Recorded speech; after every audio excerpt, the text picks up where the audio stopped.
நேர்களே, நாம் இன்னைக்கு புதிய குரலுக்கு பேச போகிற மிக முக்கியமான விஷயம் தமிழ்நாட்டு அரசியலில் பெரிய ஒரு மாறுதல். 3 முறை முதலமைச்சராக இருந்த அதிமுகவின் கொள்கையின் பால், செல்வி ஜெயலலிதாவின் நம்பிக்கையின் பால் ஈர்க்கப்பட்ட திரு ஓ பன்னீர்செல்வம் அவருடைய மகன் ரவீந்திரநாத் குமார் மற்றும் அவருடைய விசுவாசி ஐயப்பனோடு இன்று திராவிட முன்னேற்ற கழக தலைவரும் மாநில முதல்வருமான மு.க. ஸ்டாலின் அவருடைய முன்னிலையில் கட்சியின் மூத்த அமைச்சர் சேகர் பாபுவோடு ஒரே காரில் வந்து இறங்கி திராவிட முன்னேற்ற கழக கட்சியில் தன்னை இணைத்து கொண்டார். இதில் திமுகவுக்கு ஏற்படுகிற லாப நட்ட கணக்குகளை நாம் கண்டிப்பாக பார்க்க வேண்டும். அதில் பார்க்க வேண்டிய மிக முக்கியமான விவகாரம், தமிழ்நாட்டு அரசியல் வரலாற்றில் இவ்வளவு பெரிய ஒரு மெகா கூட்டணி அமைந்ததில்லை என்று சொல்வதற்கு ஏதுவாக இந்த கூட்டணிகள் இருக்கின்றது.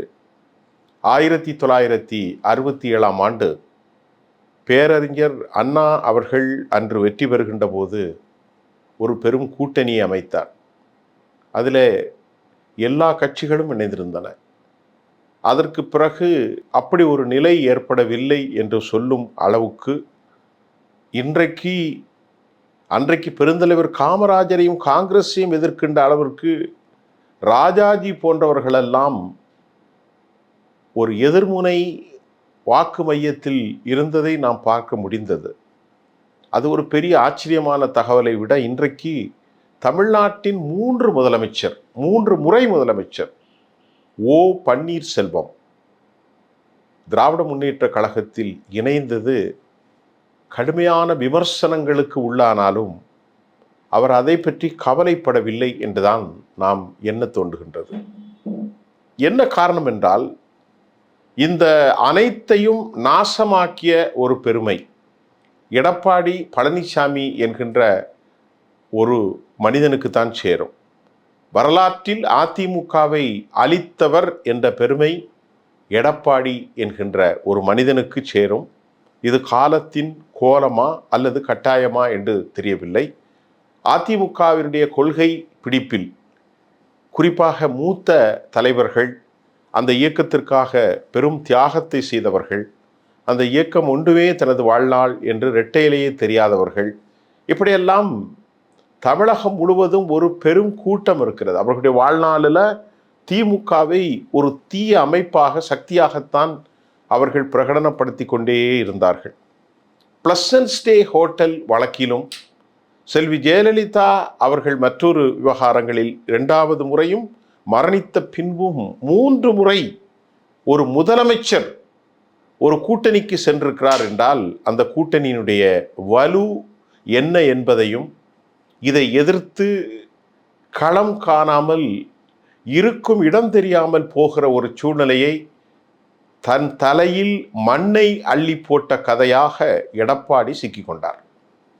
அதனால வரலாற்றில் அவரை பற்றி யார் பேசினாலும் அதிமுகவை அழித்தவர் என்ற ஒரு ட்ரேட்மார்க், அக்மார்க் எடப்பாடிக்கு உருவாயிற்று. ஆனால் இப்போ அவங்களுக்கு தெரிஞ்சு போச்சு, அமித்ஷாவுக்கு தெரிஞ்சு போச்சு, எடப்பாடிக்கு தெரிஞ்சு போச்சு, ஏனையவர்களுக்கும் தெரிஞ்சு போச்சு, இனி நாம் வெற்றி பெறப் போவதில்லை என்பது தெரிந்தது. இந்த விவகாரத்தில் நடிகர் விஜயை குறித்து நாம் பார்க்க வேண்டியிருக்கிறது. ஏனென்று கேட்டால், அவர் இந்த முறை ஆட்சி பிடிப்பதற்காக அரசியல் நிற்கவில்லை. ஆட்சி பிடிப்போம் என்பதும் அவர்களுக்கு நம்பிக்கை இல்லை. ஆனால் தனக்கு தமிழ்நாட்டில் எவ்வளவு சதவீத வாக்குகள் இருக்கிறது, தான் எப்படி வருங்காலத்தில் வியூகங்களை அமைத்து கொள்ள வேண்டும் என்கின்ற தளபாடத்தை இந்த தேர்தல் நடிகர் விஜய்க்கு ஏற்படுத்தி கொடுக்கும். அதனால இன்றைக்கு ஓ பன்னீர்செல்வம் என்ற ஒரு பெரும் ஆளுமை, அவர் பெரும் ஆளுமை தான், அதில் எந்த விதமாக இல்லை. அவருடைய அந்த காரணத்திற்கு 2 காரணங்களை நான் சொல்ல முடியும். ஒன்று, அவரை மிகப்பெரிய நம்பிக்கையின் பால் கொண்டு வந்து அவரை ஏமாற்ற முனைந்த பாரதிய ஜனதா ஏமாறிவிட்டது, ஏமாற்றம் அடைந்திருக்கிறது. எப்படின்னு சொன்னால், அவர் பாஜகவை நிறைய நம்பினார். பாஜக தனக்கு ஏதாவது செய்வார்கள் என்றெல்லாம் நம்பினார். கடைசியில் பாரதிய ஜனதா அவரை கைவிட்டு விட்ட கடும் கோபத்தில் அவரை ஆழ்த்தியது. அவ்வளோ கோபப்படக்கூடிய ஒரு மனிதர் அல்ல அவர். அவரே கடுமையான கோபத்திற்கு உள்ளாகக்கூடிய அளவிற்கு பாரதிய ஜனதா அவரை ஒரு துருப்புச்சீட்டாக பயன்படுத்தியது. அப்படித்தான் நான் நினைக்கின்றேன். அவரை டெல்லிக்கு வர சொன்னார்கள். அவரை எவ்வளோ கேவலப்படுத்தியும் அமித்ஷாவை பார்க்க விடாமல் தடுத்தும், அமித்ஷா மட்டுமல்ல பிரதமர் மோடி அவர்களை சந்திக்க விடாமல் தடுத்தும் வேண்டுமென்றே அவரை கேவலப்படுத்த முனைந்தார்கள். அந்த சீற்றம் இன்னும் சில விஷயங்கள் நமக்கு வெளியே தெரியாது. அப்படி தெரியாமல் இருந்தாலும் அவர் அந்த இடத்திலிருந்து அவர் வெளியேறி இப்பொழுது போனது எதிர்பார்க்காத ஒரு பயங்கரமான ஷாக். பொதுவாக நேற்று செய்திகள் கசிந்த மாலையில் ஓ பன்னீர்செல்வமும் ஐயப்பனும் அவருடைய வெற்றி அந்த எம்எல்ஏ சீட்டை ராஜினாமா செய்ய போகிறார்கள் என்று ஓ பன்னீர்செல்வத்துடைய ராஜினாமா குறித்து செய்திகள் வந்தது. அது உறுதியான பிறகு அவர் திமுகவில் இணையப் போகிறார் என்ற செய்தி இன்றைக்கு கோவையில் போவதற்கு முன்பு, முதலமைச்சர் பயணிப்பதற்கு முன்பு இந்த நிகழ்வு நடந்தேறியது. இப்போ திமுகவினுடைய பலம் என்ன, எதிர்களுடைய பலவீனம் என்ன?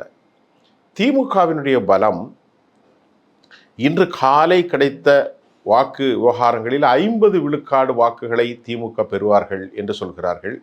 அதற்கு காரணம் அந்த கட்சியினுடைய 30% வாக்குகள். அது அல்லாமல் காங்கிரஸ் கட்சி ஒரு 5, விடுதலை சிறுத்தைகள் அவர்களுடைய வாக்கு சதவீதம் ஒரு 3%. அப்படி என்றால் 38. தேசிய முற்போக்கு திராவிட கழகம் அதற்கு ஒரு 2, 40. அது அல்லாமல் ஏனைய சிறிய பெரிய கட்சிகள், அதில் தேமுதிக இருக்கிறது, முஸ்லீம் அமைப்புகள் இருக்கிறார்கள், இடதுசாரிகள் இருக்கிறார்கள், கொங்கு இருக்கிறது. எல்லாவற்றையும் விட ஒரு தனி கட்சியாக இருக்கக்கூடிய முக்குலத்தோர் வாக்கு வங்கியின் ஒரு குறிப்பிட்ட வாக்குகளை பெறக்கூடிய 2% மேல் வாக்குகளை வைத்திருக்கிற ஓபிஎஸ். இந்த கணக்கெல்லாம் பார்க்கின்ற போது திமுக 45 விழுக்காடுக்கு மேல் பெறும் என்றும் சொல்லப்படுகிறது. அதில் சில உண்மைகளும் உண்டு. இப்பொழுது தமிழ்நாட்டினுடைய தென் மாவட்டங்களில் அதிமுகவை உருக்குலைய வைத்த பெருமை எடப்பாடிக்கு உண்டு. திருமதி சசிகலா அவர்கள் ஒரு கட்சி ஆரம்பித்திருக்கிறார். ஏனென்று கேட்டால் இவர்கள் எல்லோருக்கும் ஒரு தலைமை பொறுப்பில் இருந்தவர் திருமதி சசிகலா. அவரால் கொண்டு வரப்பட்டவர் தான் ஓ பன்னீர்செல்வம், அவரால் கொண்டு வரப்பட்டவர் தான் எடப்பாடி பழனிசாமி, அவரால் கொண்டு வரப்பட்டவர் தான் அமமுகவினுடைய திரு டிடிவி தினகரன். இப்போது ஓ பன்னீர்செல்வத்திற்கு முழுமையாக முக்குலத்தோர் வாக்கு வங்கி, குறிப்பாக மரபர் வாக்கு வங்கிகள் சென்றுவிடும் என்று நாம் சொல்வதற்கு அதிக சாத்தியக்கூறு இல்லை.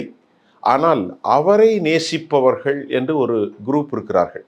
கடந்த முறை அவர் போட்டியிட்டு 3.5 லட்சம் வாக்குகள் பலாப்பல சின்னத்தில் பெற்றார் ராமநாதபுரத்தில். அப்படி ஒரு அவர் மீது தமிழ்நாட்டுடைய முதலமைச்சராக இருந்தார், நமது இனத்தை சார்ந்தவர் என்கின்றவர்கள் அவருடைய விசுவாசிகள் அவருக்கு போடுவார்கள். ஆனாலும் அவரை தாண்டி அதிமுகவினுடைய அடிப்படை தொண்டர்கள் நிறைய பேர் இருப்பார்கள். அதில் கொஞ்சம் ஓட்டு பழனிசாமிக்கு போனாலும் பெரும்பான்மையான ஓட்டுகள் பழனிசாமிக்கும் அதிமுகவுக்கும் மாற்று சக்தியாக திருமதி சசிகலா அவர்கள் கண்டிப்பாக அந்த பெரும்பான்மையான வாக்கை பெறுவார்கள் என்பதில் நான் உறுதியாக சொல்ல முடியும். ஏனென்றால் இவர் இப்பொழுது அதிமுக காரர் அல்ல, இவர் திமுக காரர். நல்லா புரிந்து கொள்ளுங்கள். இனி இவருடைய பிரச்சாரம் எம்ஜிஆர் இருந்த இடத்தில், அம்மா செல்வி ஜெயலலிதா இருந்த இடத்தில், இப்போது இவர் யாரை வைக்கப் போகிறார்? கருணாநிதியை வைக்கப் போகிறார், ஸ்டாலினை வைக்கப் போகிறார், வருங்காலத்துடைய முதலமைச்சரான உதயநிதி ஸ்டாலினை வைக்கப் போகிறார். அப்படி என்றால் களம் முற்றிலுமாக மாறும். கரைவேட்டிகள் கெட்டுகின்ற போதே கருப்பு சிகப்பு அல்லது மத்தியில் இருக்கக்கூடிய வெண்மை, பேரறிஞர் அண்ணாவுடைய கொடி போட்ட காரில் இருந்த ஒருவர் தற்போது அதில் வெண்மை எடுத்துவிட்டு கருப்பு சிவப்பாக, அண்ணாவை எடுத்துவிட்டு கருப்பு சிவாக ஒரு புதிய சூழலில் பேனர்களில் செல்வி ஜெயலலிதா, புரட்சித் தலைவர் எம்ஜிஆர் அப்படியெல்லாம் இருந்து அதில் ஓபிஎஸ் பன்னீர்செல்வம் இரட்டையலோடு இருந்தவர் இப்போது உதயசூரியனிலே அவரும் அவருடைய மகன் ரவீந்திரநாத் குமாரும் பயணிக்க போகிறார்கள். அவருக்கு ஒரு புதிய கதைச்சூழலை ஏற்படுத்தும்.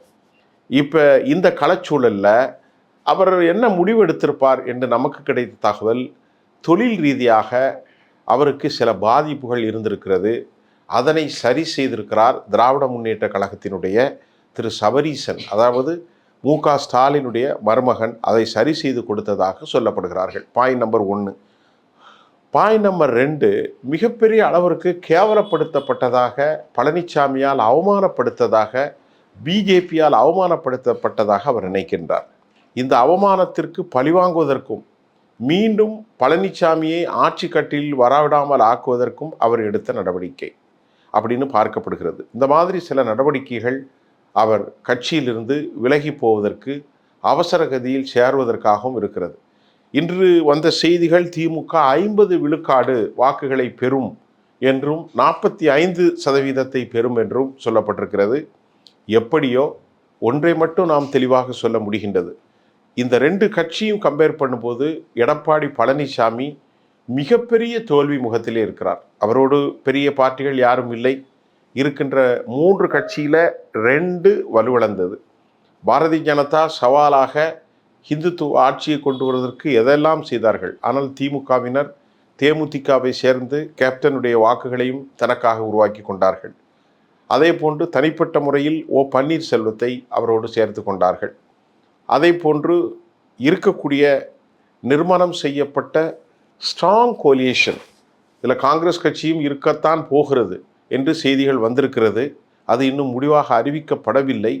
அது ஒரு பக்கம் போனாலும் தற்போது அவர்கள் காங்கிரஸ் இருந்தாலும் இல்லாவிட்டாலும் திமுக ஒரு பலமான நிலையை அடைந்திருக்கிறது. இதிலிருந்து அதிமுகவில் இந்த தேர்தலுக்கு பிறகு பெரும் குழப்பம் ஏற்படும் என்பதுதான் பன்னீர்செல்வம் முதல் அனைவரும் விலகிய பின்பு நாம் எடுத்திருக்கிற செய்தியாக இருக்கிறது. மீண்டும் அடுத்த செய்தியில் உங்களை சந்திக்கின்றேன்.